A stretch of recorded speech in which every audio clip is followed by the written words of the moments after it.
It's my feel-good breakfast show. Okay, so the time now to focus on nutrition, and we're talking all about headaches, which come, of course, in many different forms, and they're very, very common and very painful to those that suffer with them. Now, this week is National Headache and Migraine Awareness Week, and our vital expert, Andrea, is here to tell us about how we can avoid headaches by adapting our diet. Now, the first thing that I didn't know, Andrea, is that a headache isn't just a headache. It's not the same for everyone because they're different. Yes, there are many different types of headaches and also migraines. Sometimes with migraine attacks, pain isn't necessarily the key symptom. Sometimes there are visual disturbances. Yes. But I think the one thing that is key and similar between migraines and headaches is it interferes greatly with your quality of life. Yes. And also performance at work. And today we're going to look at which one dietary factor can actually trigger headaches and migraines and how to avoid it. That seems to be the key question, though, because, I mean, it's all about what we take in.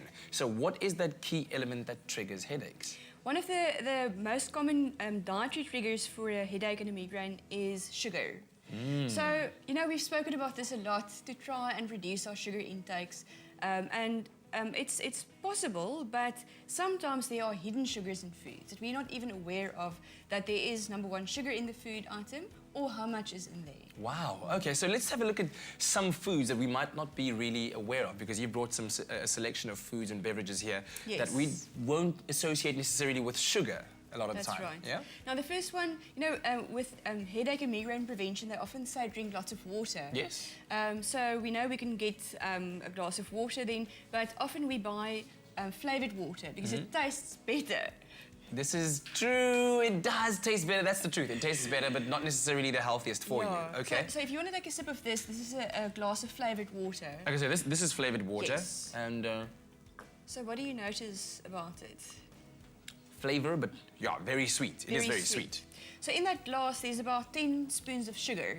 Okay, hold on. What? 10 spoons of sugar. 10 spoons of sugar. Oh, my word. So okay. that is way too much. And if you look at our bodies reacting to sugar sometimes with that triggering a migraine or headache, while you're trying to hydrate your body and trying to prevent a migraine or headache, you might be actually bringing it on. Because the truth about it is that, Andrea, you'd never sit at your table and take 10 spoons of sugar and eat them, would you? So, wow, that's a different way of thinking about it. So, alternatively? So the point is stay away from the flavoured water if you're trying to cut out sugar.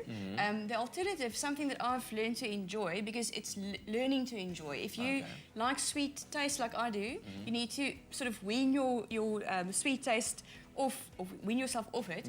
That jug is plain water with added lemon and orange slices. Okay. And all of us have enjoyed a glass of water with a few slices of lemon, and I don't enjoy it, really. As soon as you add mint and ginger and stuff like that, it becomes a bit more tasty. But the orange slices really provide a nice zesty taste, and it's not sweet. Yeah. Okay. So tell me about what you have here. Okay, flavoured yogurt. So this is once again something you're hungry, it's in between meals and you're craving something sweet. Yes. And yogurt, we know, it's packed with calcium and protein, but the drinking yogurts are also very sweet.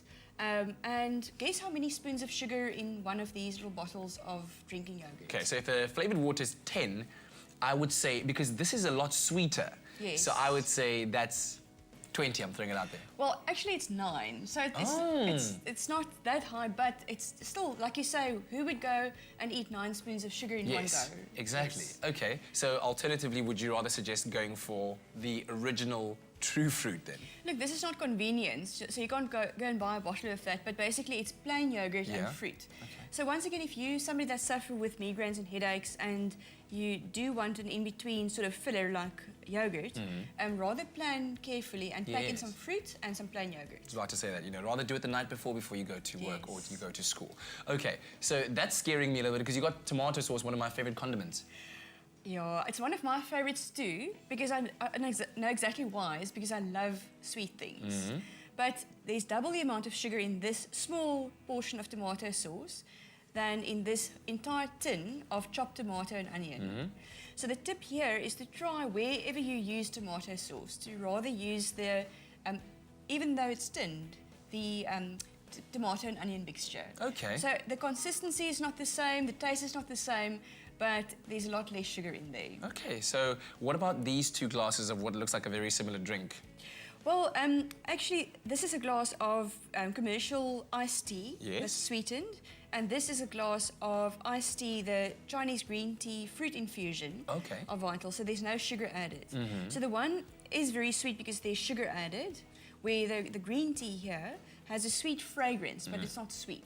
Okay. So another alternative. All right. What about the last two condiments that you've Now got? here's sweet chili sauce. Guess what makes it sweet? The sweet part of it? Which part?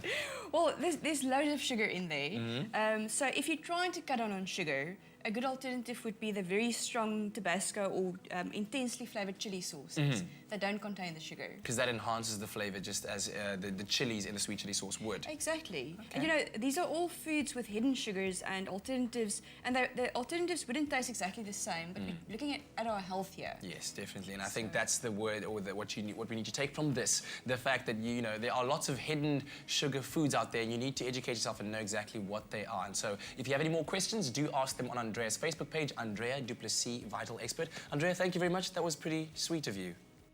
Make abuse a thing of the past. Nominate an organisation that fights abuse so they can win 35,000 Rand from the Vital Awards.